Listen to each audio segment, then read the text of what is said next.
Video শুরু হওয়ার আগে যে আমার চ্যানেলে নতুন এসেছো তাড়াতাড়ি আমার চ্যানেলটাকে সাবস্ক্রাইব করে দাও। আর হ্যাঁ, ভিডিওটা দেখে চলে গেলে কিন্তু হবে না, ভালো লাগলে অবশ্যই লাইক আর কমেন্ট করতে হবে, আর তোমাদের মতামত জানাতে হবে যাতে আমি সেই অনুযায়ী নেক্সট ভিডিওটা বানাতে পারি। ধোঁয়ার কুণ্ডলের মতো মস্তিষ্কে পাকিয়ে এলো কিছু স্মৃতি, তিতকুটের স্মৃতি, পাড়ার প্রতিবেশীদের অশ্লীল কথাবার্তা, নিজের মেয়ের উপর বাবা মায়ের নিম্নতম বিশ্বাসের অভাব, সবকিছু মিলিয়ে পুরনো ঘাগুলো জাগ্রত হতে শুরু করলো। মস্তিষ্কের প্রতিটা নিউরনে, শরীরের প্রত্যেকটা শিরায় শিরায় পুনরায় চলাচল করতে শুরু করলো। কপালে বিন্দু বিন্দু ঘামগুলো এক হাত দিয়ে মুছে নিল তে। চোখ অলরেডি জলে ভরে গেছে। দম্পতিটি এখনো তের দিকে এক দৃষ্টিতে তাকিয়ে আছে, যেন কতগুলো বছর পর দেখলো তারা, যেন হারানোর সম্পদ ফিরে পেল। মা, তুমি ওনাদের সাথে কথা বলে নাও, আমি আসছি কেমন? পাশ থেকে মহিলাটি বলে উঠলে তে একটা লম্বা শ্বাস ফেলে নিজেকে শক্ত করে বলে উঠলো, আসলে আমার শরীরটা হঠাৎ করে খুব খারাপ লাগছে, আমি অন্য একদিন আসবো না হয়, তখন এসে সব আলোচনা করে নেব। ও মা, তাই? আচ্ছা আচ্ছা ঠিক আছে, সুস্থ হয়ে না হয় এসো। তে একটু হাসার চেষ্টা করে ওখান থেকে বেরিয়ে এলো, বলতে গেলে এক প্রকার ছিটকে ওই জায়গা থেকে সরে এলো। এক ছুটে একেবারে দরজার বাইরে এসে পৌঁছালো। প্রচন্ড অস্বস্তিতে জোরে জোরে শ্বাস ফেলতে লাগলো, নিঃশ্বাস প্রশ্বাসের পাল্লা পারতে লাগলো। ও তো আর এই দুটো মুখ কখনো দেখতে চায়নি, তাহলে বারবার তিতকুটে পরিবেশের সম্মুখীন কেন হচ্ছে? তাড়াতাড়ি এই আশ্রম থেকে বেরিয়ে আসার চেষ্টা করলো। হঠাৎ চিরচেনা গলার আওয়াজ পেয়ে সে থমকে গেল। বুকের ভিতর আবারও তোলপাড় শুরু হয়ে গেছে। তাতে দাঁত পিষে পিছনে ঘুরলে আবারও দুই পরিচিত মুখ দেখতে পেল। ওনারা করুণ চোখে তাকিয়ে আছে তের দিকে। তে হালকা হেসে বলল, আমার নাম তেমা নয়, এই নামে আমার আপনজনরা আমাকে ডাকে, এই নামে ডাকার অধিকার আমি সবাইকে দিইনি। আমার ভালো নাম কিমটং, কাইন্ডলি ঠিকঠাক নামে ডাকলেই আমি খুশি হতাম। আর যা বলার তা তো আমি ওখানে বলেই দিলাম, তাই এভাবে পথ আটকাচ্ছেন কেন? ভদ্রলোকটি এগিয়ে এসে বলল, আমাদের উপর রাগ করে থাকিস না মা, তোর মা আর আমি যা বলেছি আর যা করেছি সব রাগের মাথায়, মন থেকে সেদিন কিচ্ছু বলিনি। মহিলাটিও এগিয়ে এসে ছলছল চোখে তাকিয়ে বলল, মা রে, আমাদের ক্ষমা করে দে, ফিরাই আমাদের কাছে, আমাদের বুকটা যে খালি হয়ে আছে রে, সেদিনের ভুলের জন্য এত বড় শাস্তি দিস না। তোর ঘরটা খালি দেখলেই তোর বাবা কাঁদতে শুরু করে, বয়স্ক মানুষটার কথা ভেবে ফিরাই আমাদের ঘরে। তের এক প্রকার বিরক্ত লেগে যায় এসব কথায়, হাত বাড়িয়ে বলে ওঠে, থামুন, এইসব কি সব আবল তাবল বলছেন তখন থেকে? বাবা মা, বয়স্ক মানুষ, বাড়ি ঘর, নাটক করছেন আমার সাথে, এমন এমন কথা বলছেন আপনারা যেন আমি কোনো কালে আপনাদের মেয়ে ছিলাম। ওনারা থমকে গেল কয়েক মুহূর্ত, যেন বিশাল বড়সড় ধাক্কা খেলো। মহিলাটির চোখ দিয়ে জল গড়িয়ে পড়লো, আর লোকটি মূর্তির মতো দাঁড়িয়ে রইল তের কথা শুনে। তের কথাগুলো শুনে নিজেদের কানকে বিশ্বাস করতে পারছেন না ওনারা। একটা ভুলের জন্য এত বড় শাস্তি দিলে আমাদের? তে ব্যঙ্গাত্মক হেসে বলল, আজব লোক তো আপনারা। পর তো তাদেরই করা যায় যারা আপন হয়, সেখানে আপনারা তো শুরু থেকেই আমার অচেনা মানুষ। দেখুন, এমনটা হয়েই থাকে যে নিজের ছেলে মেয়েদের হারানোর শোকে অনেকে রাস্তার অনেক ছেলে মেয়েদের নিজের বলে মনে করে, কিন্তু এসব শোক পালন আমার সামনে করবেন না প্লিজ। আর আপনাদের মুখ থেকে তো মনে হচ্ছে আপনারা নাটক করছেন আমার সাথে। জানেন আপনাদের কথাবার্তা শুনে আমার কি মনে হচ্ছে? আপনারা কোনো এক কালে নিজের দোষে নিজের মেয়েকে হারিয়েছেন, আবার দেখা পেয়ে কাছে পাওয়ার কাকুতি মিনতি করছেন। যদি সত্যি এমন কিছু হয়ে থাকে তাহলে দ্যাটস নট মাই ফল্ট। একটা কথা কি জানেন, ভাঙা কাজ কখনো জোড়া লাগে না, লাগলেও একটা স্পষ্ট দাগ থেকে যায়। যদি কোনো কারণে আপনারা সেই দিন ভুলটা করে থাকেন তাহলে তো আপনাদেরই দোষ। দোষ করে মাসুল তো গুনতেই হবে, তাই না? তাই এইসব কান্নাকাটির নাটক কোনো থিয়েটারে গিয়ে করুন, ফার্স্ট প্রাইজ জিতে আসবেন দুজনে। আশ্রম না চালিয়ে আজই থিয়েটারে গিয়ে কথা বলে আসুন। বলেই তাড়াতাড়ি নিজের ইমোশনকে কন্ট্রোল করে বেরিয়ে আসে। পিছনে ওনারা হতবাক হয়ে তাকিয়ে রইল, যেন কোনো এক মূল্যবান সম্পদ কাছে এসেও দূরে চলে গেল। অথচ তারা খেয়াল করলে অবশ্যই দেখতে পেত তের লাল বর্ণের চোখ দুটো। আর কিছুক্ষণ থাকলে হয়তো নিজেকে এভাবে শক্ত রাখতে পারতো না সে। তে, কি হলো? এমন হন্তদন্ত হয়ে ছুটে এলে যে? কোনো সমস্যা হলো নাকি ওখানে? আর তোমার চোখ দুটো এমন লাল হয়ে গেছে কেন? সুগার কথায় তে হাসার চেষ্টা করে বলে, ভাইয়া আপনিও না একদম আপনার জেকে ভাইয়ের মতো হয়েছেন, একটু 19-20 দেখলে উদ্বিগ্ন হয়ে যান। কথাটা ঘোরালে কিন্তু তে। আরে না না, কিছুদিন পর আবারও দেখা করতে বলেছেন, আর বাচ্চারা ওখানে খেলাধুলা করেছিল, কোনোভাবে ধুলো আমার চোখে এসে পড়েছে, আর আমার ডাস্ট অ্যালার্জি আছে, চোখের জল দিলে ঠিক হয়ে যাবে।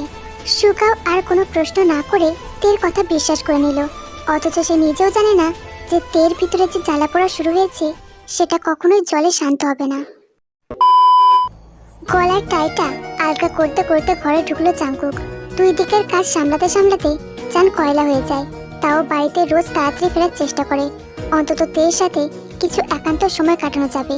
জাঙ্কুকের দুষ্টুমি যেতে উপভোগ করে না তাও নয়, মাঝে মাঝে মাত্রাতিরিক্ত দুষ্টুমির মাঝে যখন নির্লজ্জের মতো কথা বলে দেয় তখন আবার তে লাল গোলাপি হয়ে যায়, যেন লজ্জায় ভেঙে পড়ে, কিন্তু উপর দিয়ে রেগে থাকে।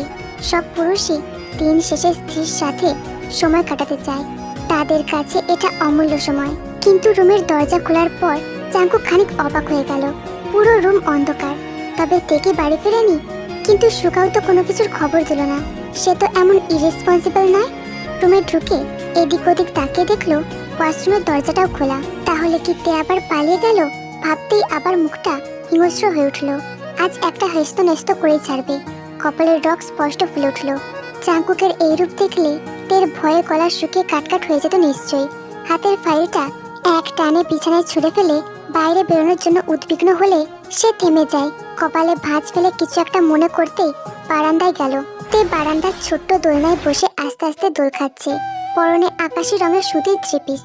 ব্যালকনির সাদা লাইটে স্পষ্ট বোঝা যাচ্ছে তের গায়ে আকাশি রংটা কতটা সুন্দর মানিয়েছে।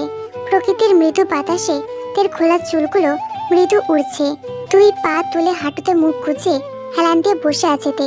সাথে সাথে জাঙ্কুক ঠোঁট বাঁকিয়ে হেসে ওঠে। আজ তে পালালে তার শেষ দিন হতো। জাঙ্কুক বিড়বিড় করে ভাবলো, তে তোমার সাথে নিজেকে এমন জালে বাঁধবো যে তুমি কখনো ছেড়ে যাওয়ার কথা চিন্তাও করতে পারবে না। আর জাঙ্কুক তো কখনো তোমাকে যেতেই দেবে না। মুচকি হেসে তের পাশে গিয়ে বসলো জাঙ্কুক। তের মুখ নত অবস্থায় জাঙ্কুকের উপস্থিতি ভালোভাবে টের পেল। বুকের বাঁ পাশটা মুচড়ে উঠতেও বেশি সময় লাগেনি। তের দুই গাল বেয়ে জলের রেখা। বড্ড বিধ্বস্ত লাগছে তাকে। জাঙ্কুক আশ্চর্য বনে গেল। তে কি? না, পুরো কথাটা শেষ করতে পারল না জাঙ্কুক। তার আগে তে জাঙ্কুকের বুকে ঝাঁপিয়ে পড়ল। জাঙ্কুক থ খেয়ে গেল। জাঙ্কুকের ওপর তে যত স্বাভাবিক অবস্থায় থাকুক, কখনো নিজে থেকে সেরকম কাছে আসেনি। আজ হঠাৎ কান্না করে বুকে মাথা রাখায় অস্থির হয়ে উঠল সে। জাঙ্কুক থেকে এক হাতে জড়িয়ে ধরল, মাথায় হাত বুলিয়ে আদুরে গলায় বলল, কি হয়েছে তে? আমার উপরে কি এখনো রাগ করে আছো? তে নিরুত্তর হয়ে আছে। জাঙ্কুক কিছুই বুঝতে পারছে না। নিজের থেকে তেকে ছাড়িয়ে ভালো করে জিজ্ঞেস করবে তারও উপায় নেই। তে জাঙ্কুকের জামা খামচে ধরে আছে। আচমকা তের কোলে উঠে বসে তে। ছোট্ট পাখির ন্যায় জাঙ্কুকের গলা জড়িয়ে ধরে দুই হাতে, আর নিজের মাথাটা এলিয়ে দেয় জাঙ্কুকের কাঁধে। জাঙ্কুক হঠাৎ খেয়াল করলো তার কাঁধের দিকে শার্টের অংশটা ভেজা। মুখ উঠিয়ে দেখলো তের চোখ খিচে বন্ধ করে আছে। সম্ভবত নিজের চোখের জল আটকানোর চেষ্টা করছে আর ফোঁপাচ্ছে। জাঙ্কুক আরো বিচলিত হয়ে পড়ল। চঞ্চল প্রকৃতির হলেও যথেষ্ট চাপা স্বভাবের মেয়ে সে। নিজের কষ্টে ভিতরে ভিতরে নিজেই গুমড়ে মরবে সে। যেন মনে হচ্ছে নিজের কষ্টটা জাঙ্কুকের কাছে প্রকাশ করতে চাইছে না। কিন্তু দিন শেষে একটু বুকে মাথা রেখে কাঁদলে কি ক্ষতি? মনটাও তো হালকা হয়। জাঙ্কুক এবার ব্যথাতুর কণ্ঠে বলে উঠল, কি হয়েছে আমার তীর? কেউ কি কিছু বলেছে? কেউ কি খারাপ আচরণ করেছে তোমার সাথে? একবার বলো তার নাম, শেষ করে দেবো তাকে। এক্ষুনি তার লাশ নিয়ে তোমার কাছে হাজির হব। চুপ করে আছো কেন তে? বলো আমায়। তে ঠোঁট জোড়া সামান্য ফাঁকা করে অস্পষ্ট সুরে বলে উঠল, আমিও চাই সেই সময়গুলো, সেই স্মৃতিগুলো আমার মাথা থেকে মুছে যাক, সব কিছু শেষ হয়ে যাক, নতুন করে বাঁচতে চাই আমি। কিন্তু ঘুরে ফিরে কেন সেই স্মৃতির সম্মুখীন হই? কেন জাঙ্কুক? কেন কেন কেন? আমি আর পারছি না। আমি এসব মনে করতে চাই না। আমি খুব ক্লান্ত। জাঙ্কুক খুব অবাক দৃষ্টিতে তাকায় তের দিকে। এই প্রথমবার জাঙ্কুক বলে সম্বোধন করলো সে, নচেত অন্য সময় আপনি আঁকা করে কথা বলে। তাহলে কি কারণে এতটা কষ্ট পেয়ে শরীর এলিয়ে দিয়েছে সে? জাঙ্কুক এবার অধৈর্য হয়ে কড়া কণ্ঠে বলে উঠল, তে আমি কিন্তু তখন থেকে কিছু জিজ্ঞেস করে যাচ্ছি, তুমি উত্তর দেবে কিনা? জাঙ্কুকের এমন কড়া কণ্ঠ শুনে তে একটু শান্ত হয়, ফোপানো বন্ধ করে, কাঁধে মাথা এলিয়ে রাখা অবস্থাতে বলে ওঠে, কাল আপনাকে বললাম না আমার সব কথা আমি নিজে থেকে জানাবো। আজ আমি কিছু জানাতে চাই আপনাকে, সবটা। কেন আমি আমার মিমির কাছে থাকি, কেন আমার কাছে আমার বাবা মা মৃত, ঠিক কোন ঘটনার পর আমার জীবনটা পুরো ওলটপালট হয়ে যায়। জাঙ্কুক তার স্বর নিচু করে আবারও তের মাথায় হাত বুলে বলে, বলো তে, আমি শুনছি। নিজের মধ্যে কোনো কথা চেপে রেখো না, এতে কষ্ট আরো বাড়ে। তার চেয়ে বরং আজ তুমি আমার সবটা খুলে বলো। কি হয়েছিল তোমার সাথে? যার জন্য কাল তোমার মায়ের কথা জানতে চাওয়ায় অমন রেগে গেলে? একজন হাজবেন্ড হিসেবে না বললেও একজন বন্ধু হিসেবে তো বলতেই পারো। তে চোখ বন্ধ করে মনে করলো সেই দিনটার কথা। ফ্ল্যাশব্যাক। মা, কোথায় গেলে গো? বাপি, কই গেলে তুমি?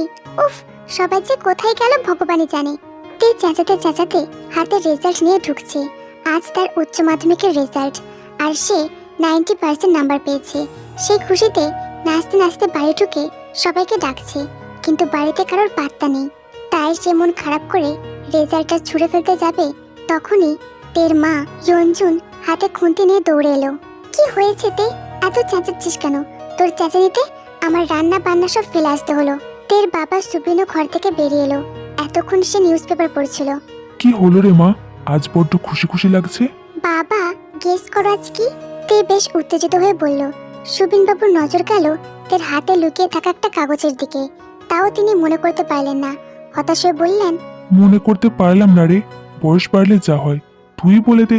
রঞ্জন কপট রাগ দেখিয়ে বলল, যেমন বাপ তার তেমন মেয়ে। দুজনের ঢং না করলে দিন শুরু হয় না।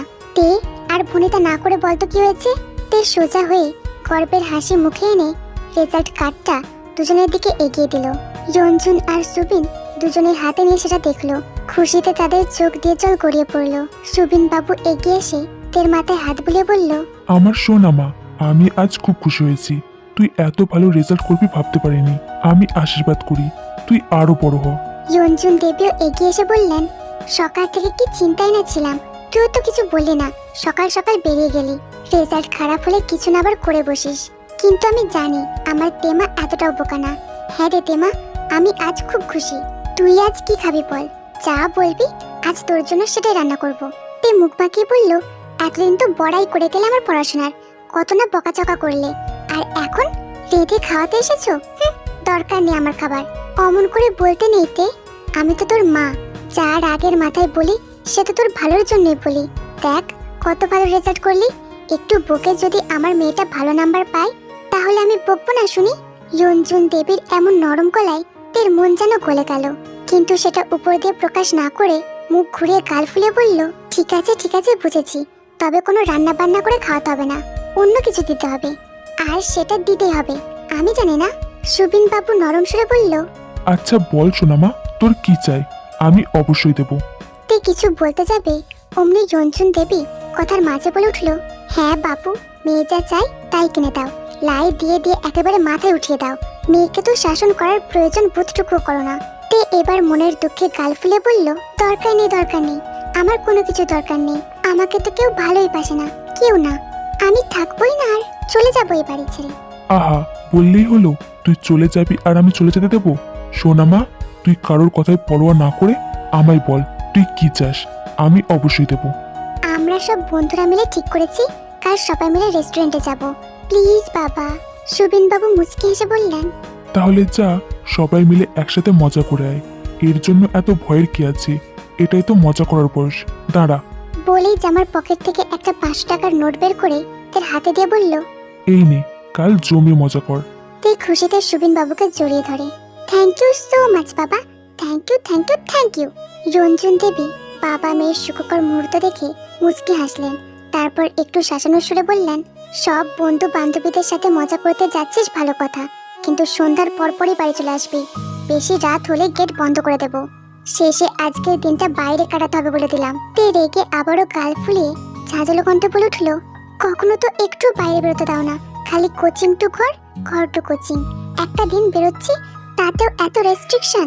আসবো না তাড়াতাড়ি বাড়ি, তাতে আজকের রাতটা বাইরে থাকতে হলে বাইরেই থাকবো। তে কথা বলা শেষ করে দৌড়ে নিজের ঘরে চলে যায়, কারণ আর এক মুহূর্ত এখানে দাঁড়িয়ে থাকলে ফ্লাইং জুতো ঝাঁটা রঞ্জনের পক্ষ থেকে উড়ে আসতো। কিন্তু তাও তে রক্ষা হলো না। রঞ্জন দেবী তেতে উঠে চেঁচে বলে উঠল, কি বললি? শুনলে তোমার আদরের মেয়ের কথা? তোমার আদরে কিন্তু বাঁদর তৈরি হচ্ছে। যদি এই কথা সত্যি কথা হয় তাহলে আমার থেকে খারাপ কেউ হবে না বলে দিচ্ছি। বলেই রঞ্জন দেবী আঁচলটা কোমরে গুঁজে ওনার হাজবেন্ডের দিকে রাগের দৃষ্টি নিক্ষেপ করে পুনরায় রান্না করে চলে গেল। সুবিন বাবু অসহায় হয়ে বিড়বিড় করে বলে উঠল, অল সর্টেড ভাই, মানে? তে ঠোঁটের এক সাইডটা কামড়ে কপালে থাকা লক্সগুলো সরিয়ে ফেলে বলে, বাবা টাকা দিয়েছে, মাও রাজি হয়ে গেছে। হ্যাঁ কি বলিস? আমি কি ঠিক শুনছি? ইয়েস ব্রো, যা শুনছিস সবই সত্যি। তাহলে তো জমে যাবে কালকের পিৎজা পার্টি। ওকে, তাহলে কাল দেখা হচ্ছে। ফোনটা রেখে দিয়ে বিছানায় টান টান হয়ে শুয়ে পড়ল। সদ্য 18তে পা রাখা যুবতী সে এখন। একটু বাইরে মজা মস্তি করবে না তা কখনো হয়? এইটাই তো সময়, নাকি বুড়ো কালে করবে? এটা কেউ বোঝেই না। Hello everybody. তের তিনজন বান্ধবী তের গলার আওয়াজ পেয়ে রেস্টুরেন্টের দরজার দিকে চোখ নিয়ে দেখে তে ক্যাফের দরজায় হেলান দিয়ে দাঁড়িয়ে আছে। পরনে কুর্তি, কার্গো প্যান্ট, পায়ে স্লিপার, কাঁধে ব্যাগ। কি রে দোস্ত, এত দেরি করলি যে? আরে বাস, কি লাগছে রে তোকে মাইরি? কি ব্যাপার? বাই এনি চান্স আমাদের অগোচরে প্রেম টেম করছিস না তো? সামনে সিঙ্গেল আর ভিতরে ভিতরে you know what I mean. তে দাঁত কিরমির করে বলে ওঠে, বলদের মতো কথা বলিস না তো। প্রেমের মতো পবিত্র জিনিস লুকে কেন করতে যাব? বুকে হাত রেখে সবার সামনে করব। বলেই গজগজ করতে করতে ফাঁকা চেয়ারে গিয়ে বসে পড়ে। তিনটে বান্ধবী মুখ টিপে হেসে একে অপরের দিকে তাকিয়ে ফোড়ন কেটে এক এক করে বলতে লাগে, দেখিস বাবা, ফর্সা পোলাপাইন পাইয়া আমাদের ভুলে যাস না, না হলে কিন্তু তুই শেষ। দেখিস ভাই, প্রেম টেমের চাপে চ্যাপটা হয়ে আমাদের কাছে নালিশ করতে আসিস না, একেবারে লাঠি মাইরা দিমু। তুই তো আবার যে কোনো লম্বা চওড়া ছেলে দেখলে ক্রাশ নামক বাঁশ খেয়ে বসিস। তে এক ধমক দিয়ে বলে উঠলো, আহ কি সব যাতা বলছিস? কোথায় রেস্টুরেন্টে এসে সুন্দর সুন্দর ছেলে খুঁজে দিবি, তা না করে হিংসা করছিস? দাঁড়া না, একবার একটা টল ডার্ক হ্যান্ডসাম ছেলে পাই, তারপর দেখবি আমার প্রেম। খালি দেখবি জ্বলবি আর খাস্তা কচুরির মতো ফুলবি। এইভাবে তিন বান্ধবী মিলে খুব মজা করতে লাগলো। এরপর তারা খাবার অর্ডার করলো। খাওয়ার শেষে তের বান্ধবীরা বলে উঠলো, ভাই চ একটু ঘুরে আসি। তে তীব্র বিরোধিতা করে বলে উঠলো, আমি যেতে পারবো না ভাই, তোরা যা, অলরেডি 7টা বেজে গেছে। এরপর ফিরলে মা আর আমাকে কখনোই বেরোতে দেবে না। ও তাহলে আর কি করার, তাহলে চল অন্যদিন আবার একসঙ্গে মজা করা যাবে। তে হেসে দিয়ে মাথা নাড়িয়ে বলল, আজকের মতো তাহলে পাই, বেঁচে থাকলে তোদের মতো বান্ধবীদের সাথে যেন আবার দেখা হয়। ওরা তিনজনে তেরে আসতে যাবে, এমন সময় হঠাৎ একটা বিয়ারের ক্যান এসে তের মাথায় লেগে রাস্তায় পড়ে যায়, যেন কেউ দূর থেকে ইচ্ছে করে ছুঁড়েছে। ঘটনাক্রমে সবাই চমকে ওঠে। তে প্রথমে ভরকে গেলেও পরে রেগে উঠে চেঁচিয়ে বলে ওঠে, এই কে ছুঁড়লো এটা আমার মাথায়? চোখ থেকেও কি কানা নাকি? তে সহ ওর ফ্রেন্ডসরা দেখলো দূরে বাইকে হেলান দিয়ে এক যুবক ড্রিঙ্ক করছে, আর তের মাথায় লাগা ক্যান আর যুবকটির হাতে থাকা ক্যানটা একদম এক দেখতে। সেটা দেখে তের মাথা দপ করে জ্বলে উঠল। রাগে দাঁতে দাঁত চেপে পাশ থেকে একটা ক্যান উঠিয়ে সেই দিকে যেতে নিলে তের এক বান্ধবী ওকে আটকে বলে, ভাই ছেড়ে দে, বুঝতে তো পারছিস বড়লোক বাপের বিগড়ে যাওয়া ছেলে। এমনটা রোজই করে এরা, কেউ ভয়ে কিছু বলতে পারে না, বলে কোনো লাভও হবে না। বড়লোক বাপের ছেলে বলে কি মাথায় কিনে নিয়েছে নাকি? মানুষকে কি এরা মানুষ ভাবে না? তোরা ছাড় আমাকে, এদেরকে একটা শিক্ষা তো দিতেই হবে। বলেই বন্ধুদের থেকে নিজেকে ছাড়িয়ে চলে গেল। মনের সুখে যুবকটা নিজের বিয়ারের ক্যানে চুমুক দিচ্ছে আর বন্ধুদের সাথে টুকটাক কথা বলছে। হঠাৎ উড়ন্ত একটা বিয়ারের ক্যান এসে যুবকটির মাথায় লাগলো। ঘটনায় সবাই হকচকিয়ে গেল। ব্যাপারটা বুঝে উঠতেই যুবকটি চেঁচিয়ে উঠল, হোয়াট দ্য হেল, কার এত বড় সাহস? কি খুব রাগ উঠলো না? এরকম সবারই রাগ ওঠে যখন অন্ধের মতো অন্যের গায়ে জিনিস ছোড়েন। Who are you and how dare you?